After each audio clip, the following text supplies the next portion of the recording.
Alright, this KARCENO, we back. We'll get to your questions. I haven't done a video on this page where I answer y'all questions, and man, y'all got a lot. Try to answer as many as I can while I have time. And first of all, I'd like to comment on Gabriel Montoya's apology. I totally accept his apology because I was a little offended about some of the language you said, so I guess that apology goes out to me as well. So for you get the golf clap.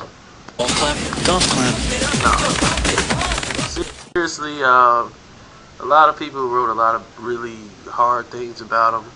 The guy's just stating his opinion, just like I'm stating my opinion. Me and him don't have a problem at all. We just got different opinions on boxing. But I know I'm right, and he thinks he's right. So that's the difference between the two. But we're cool. Like, I can call the show tonight and get on there, and we'll just talk boxing, So it's no real big deal like everyone else was like feeding into. And as I'm seeing from the rest of these questions, it's looking like it's looking like Gabriel Montoya's mailbag. He's at maxboxing.com. He's got a mailbag Monday thing going on there. So y'all should probably ask him some of these questions. Now the next question I got, okay, I think I just addressed that. This one. No, I'm not going to do a boxing show. I'm not going to be on somebody's, web page or whatever, like leave it in the ring, or unless they want to pay me, I'll do it. Ching! No.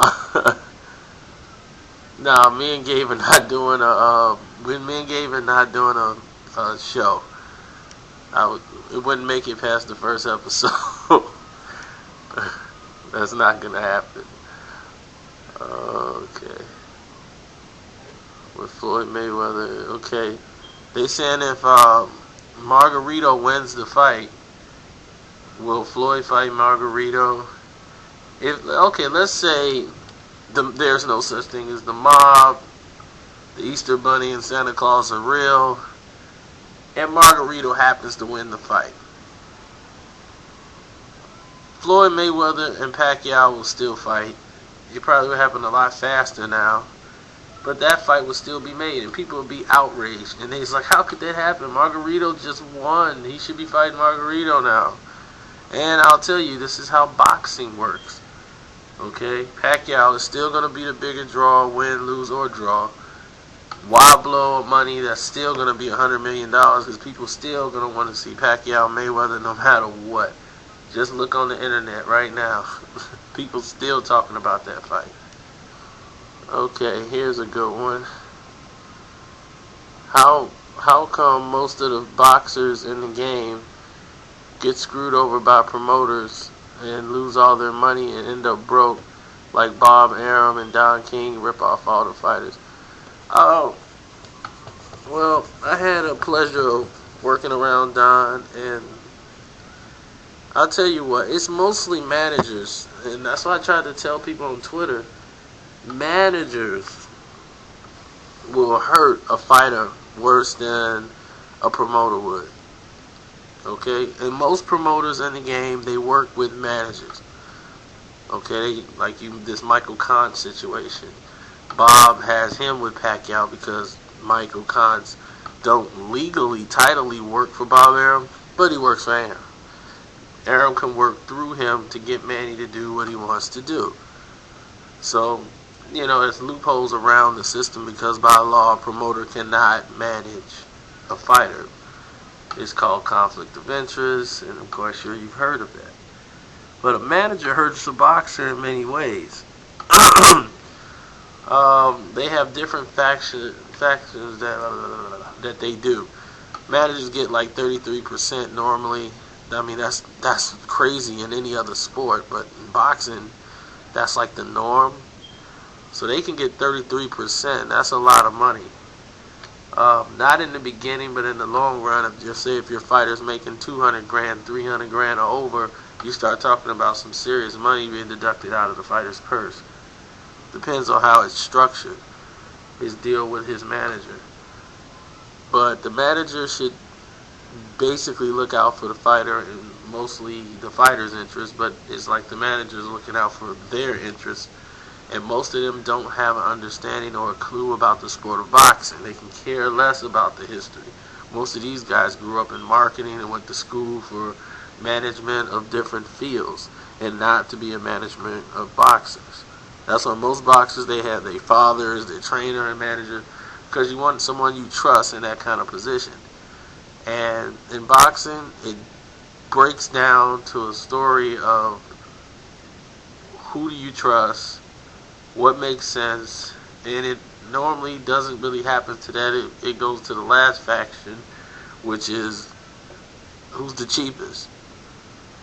And then you get Slimeball Sam, or you can go to a marketing firm, because trust me, a big name manager is not going to take time in anybody who's not a real prospect, because they lose money in managing them. It's a waste of time. Okay, so let's go to the next question here.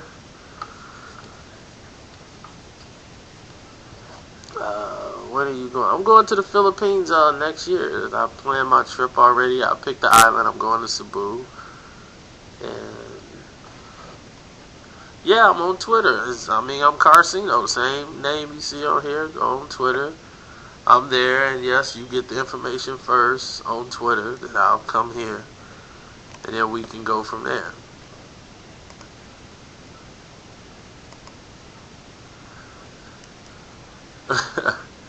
No, I have no problems with leaving in the ring. This person said, leaving in the ring, Gabriel Montoya should be kicked off the show for being so rude, and you should be the new host of the show. That would be cool.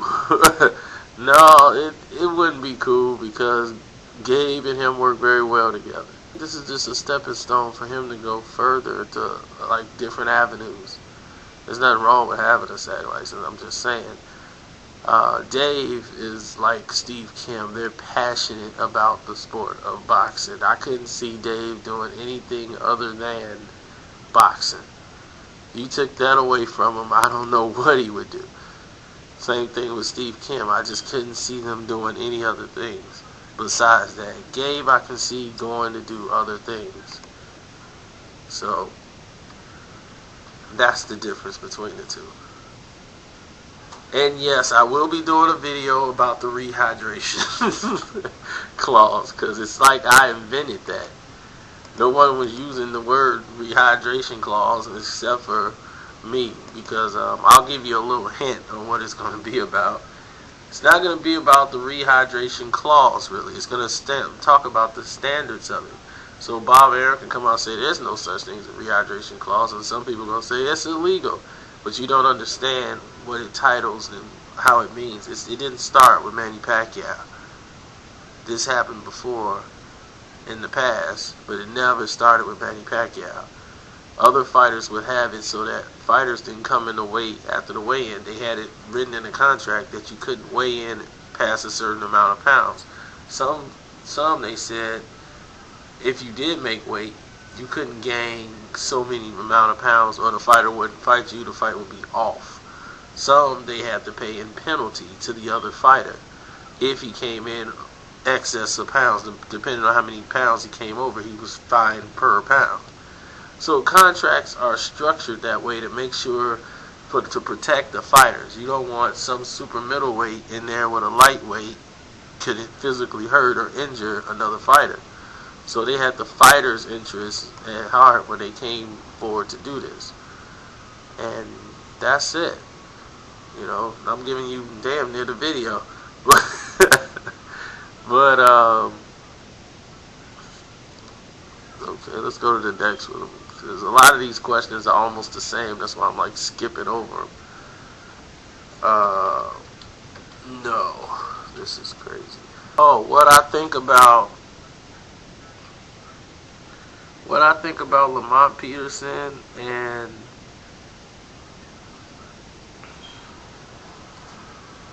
what I think about Lamont Peterson and Victor Ortiz is that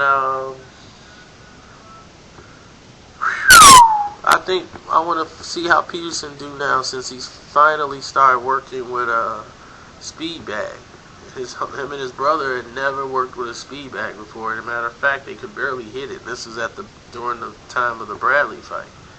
It was like the first time he had really been introduced to a speed bag. He never worked it before because they didn't have one in the gym he was training. It's kind of weird that they didn't have one. But I could see how that hurt him in the fight against Bradley. He really needed to be hitting the speed bag. That's probably why he doesn't jab as much as he does right now. All his fighting is done pretty much inside and throwing body shots and devastating power shots. But this fight is going to be a battle of attrition. I see an attrition fight that in short range close punches, I think Victor really has more power than a lot of people give him credit for. People almost forget he dropped Medina 3 times. Okay, he got dropped twice, but Medina got dropped 3 times. And in order to do that, you got to have some sort of power. So I think a lot of people are underestimating Victor Ortiz in that light. Who from the UK I like Marco Huck, and I like Kell Brock.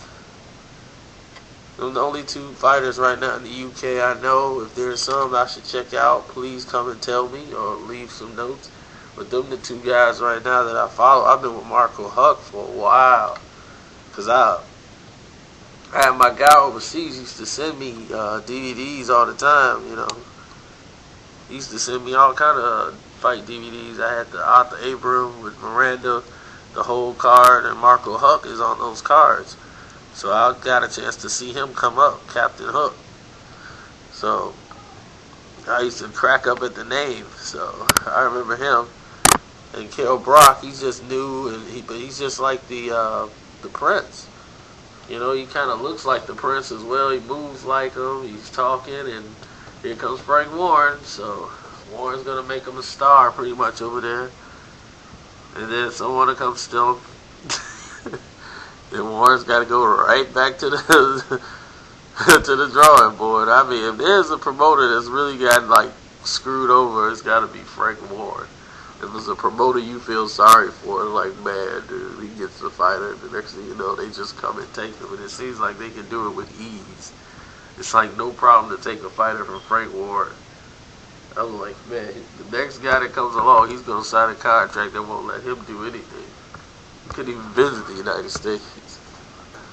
But I'm tired. I'm going to lay it down, go to sleep. I'm going to get back with you guys later. Peace.